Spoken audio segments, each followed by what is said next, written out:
A new lockdown in Zhengzhou causes panic. In China, one positive case means 13,000 must isolate. Starbucks sales in China sink 23% due to strict lockdowns. U.S. higher education students call for divestment from China.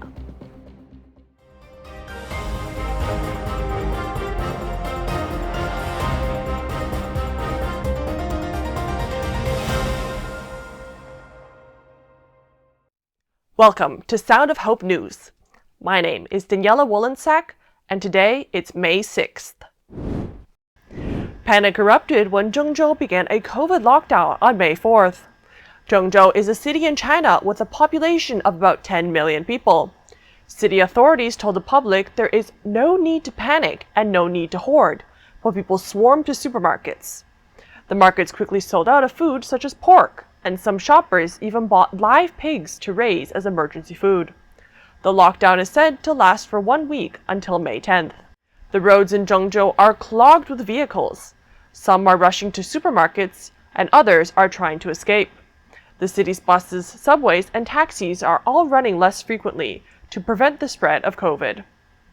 A citizen named Mr. Li commented, "This afternoon, the entire city of Zhengzhou has been snatching supplies from the shelves. Many supermarkets are out of vegetables, but if they close the city, we'll need to buy some. We're all afraid to become the next Shanghai. Almost all of the supermarkets are out of stock." How the rest of the lockdown will unfold remains to be seen. A single student at Shandong University was confirmed to be COVID positive on May 1st. Within 24 hours, the authorities removed all 10,000 students and 3,000 faculty members from the campus. Part of the Shandong University is located in Jinan City. On the afternoon of May 2nd, Jinan held a press conference to inform the public about the situation. They decreed that the teachers and students will be temporarily transferred to makeshift hospitals and isolation guest houses in Jinan and 3 surrounding cities of Zibo, Tai'an, and Dezhou. Previously, Shandong University's anti-COVID strategy had been to stop individuals from entering and leaving the campus for 70 days. The campus entrance was barred with iron, and no teachers or students were allowed to leave. Some staff resorted to sleeping on the cafeteria floor. This strategy was deemed ineffective after the lone COVID case appeared, and the university was evacuated. Netizens have been questioning the strategies. Why do 13,000 people need to isolate? If the university has already been closed for 70 days, why are there still people getting infected? Are the students being locked inside seriously safe? While the evacuation may seem like freedom, the conditions in makeshift hospitals and isolation guest houses are worse than the university. The coffee giant Starbucks reported on May 3rd that sales in China sank 23% in April and May due to the strict lockdowns. Several stores closed because customers were forced to stay at home. The company has decided to suspend its fiscal year outlook for 2022. The company currently operates more than 5,000 stores in over 200 cities in China. The company's executive said 72% of the cities suffered financially during April and May. About 1/3 of the stores are temporarily closed or only accepting mobile orders and deliveries. The chair of Starbucks China, Belinda Wong, said, "We expect an even greater impact on our results due to the timing of the Shanghai lockdown and the further resurgence of the virus in other cities, including Beijing." In contrast, the U.S. demand for Starbucks coffee is growing. Chief Executive Officer Howard Schultz said that U.S. sales climbed 12% in April and May because consumers are spending more per order and visiting stores more often. Furthermore, the active membership of Starbucks loyalty program rose by 17% to 26.7 million customers.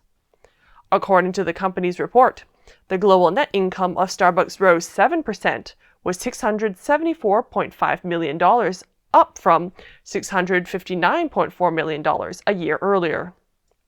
The chief investment officer, Yvonne Feinseth, said, "Demand and revenue are key drivers." And everything is going well in spite of the pandemic, and strength in the United States offsets the weakness in China. On Tuesday, CEO Schultz announced that Starbucks will be committing $1 billion during the fiscal year 2022 to additional investments in partners and stores for prioritized areas, which includes increased pay and training. Reuters reported that Starbucks opened 313 international stores in April and May. The company is moving up its investor day from December to September. Students at several U.S. colleges and universities are calling for investigations into the Chinese Communist Party. They request that their education centers investigate CCP-related investments. In addition, the CCP has violated the human rights of the Uyghur people in Xinjiang, and the students ask that the higher education in the U.S. divest from entities that violate those rights. These requests have occurred over recent years. On April 29th, several Cornell University professors gave a presentation to students and faculty. The event was sponsored by 10 Cornell student organizations, including the all-student elected Student Council. The professors invited experts from inside and outside the university to discuss the university's relationship with the Chinese Communist Party, the state of academic freedom in the CCP, and the impact of CCP authorities on speech in U.S. campuses. These concerns are not unfounded. Cornell has more than 20 collaborative projects with Chinese communist universities. Last year, Cornell's School of Hotels Management established a dual-degree program with Peking University. In another case, Cornell launched its Global Center Research Exchange Network program last March, which includes numerous Chinese universities controlled by the CCP.